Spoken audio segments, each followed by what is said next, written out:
Hi volunteers, my name is Joel Haldeman and I'm the Director of Kids Ministry here at Orchard Hill. In this series of videos, we're going to give you some very condensed and important information that's designed to make you a successful volunteer in kids ministry. In this video, we're going to give you some very important information that deals with safety both for you and the kids that we care for. This information is very important because safety always must be our #1 priority in kids ministry. And so what follows are some policies and how we respond in emergency situations. Okay, don't worry kids, this is only a drill. Now, can you tell me who created the heavens and the earth? If a fire alarm goes off, we'll calmly line up all of the kids in our room at the door. You wait for a cue for either a coach or a staff person, and then we will exit the building. Now, if you are in an elementary room, those rooms will exit by going out the door at the back end of the Kidzburgh hallway. Early childhood rooms will go out the main entrance to the church through the lobby doors. Now, the northwest corner of the parking lot is the area that's designated for Kidzburgh to go to, so that's where we will go, and we'll continue to leave some space so that our grade groups and age groups are separated from each other. Once we're outside, the welcome team will bring a printed list of everyone who is checked into Kidzburgh, and we will double check to make sure everyone is accounted for. The welcome team will also bring out these signs, and that's just to help parents know where to find their kids. Ooh, a lockdown. I wonder what's going on. In the event of a lockdown, staff will come around to lock the doors in each classroom and notify you to move all of the children to an area of the room where they are not visible by the door to that room. You can put children behind tech booths, you can put them in closets, in bathrooms, wherever you need to go so that they're not visible from that door. Once all of the kids are moved, an adult should go and raise the blinds in the room and then stay with the kids to try to keep them calm and quiet. Wait, 1, 2, 3 kids? Oh no. Well, 3 out of 4 isn't so bad. They probably just went to sit with their parents.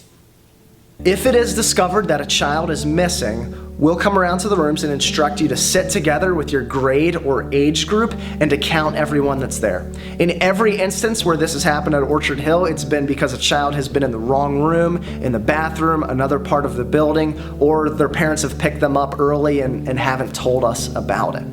Nonetheless, this is a situation that we want to take very seriously because we've been entrusted to care for these children. Come on, Meredith, you can't be that sick.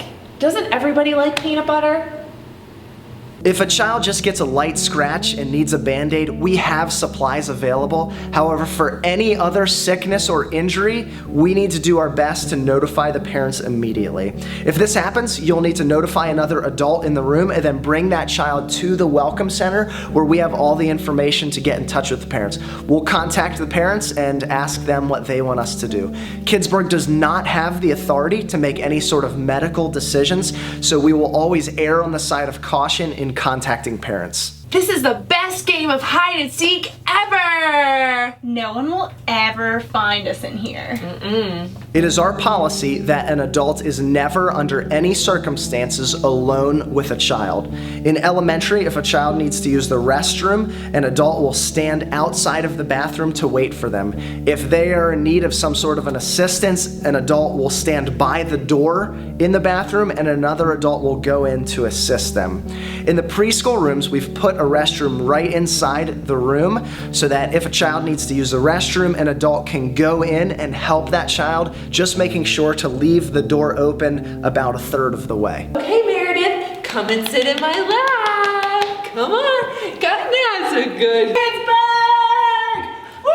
Yeah! Physical touch is an extremely complicated issue. On the one hand, we want to communicate love and warmth to the kids. On the other hand, we don't want to do anything that would be perceived as questionable to the child, to the parent, to a third party, or even to somebody that child talks to later in the day. We need to be very cautious here because people do not necessarily trust church volunteers. In the elementary rooms, touch should really be limited to high fives, handshakes, touches on the shoulder, side hugs. If a child comes up to give you a hug, please just use your best discretion in that moment. Touch between opposite gender kids and volunteers volunteers, especially as they get a little bit older, should be extremely limited. In the early childhood rooms, you'll be given a little bit more specific instructions as to what's appropriate and what we need to be cautious about. Just know that we want to be very careful here about doing anything that would be perceived as questionable. We always want to err on the side of caution.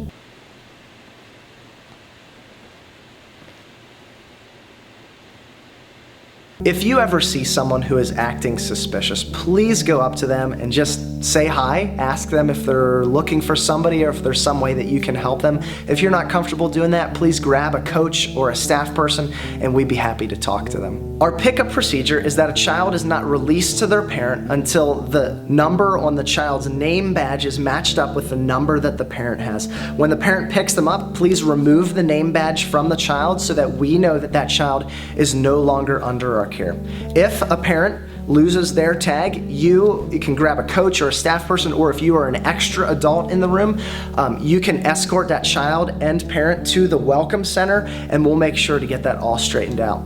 Volunteers, there's one more thing I want to remind you of, and it's that as a child care worker, you are a mandated reporter when it comes to child abuse.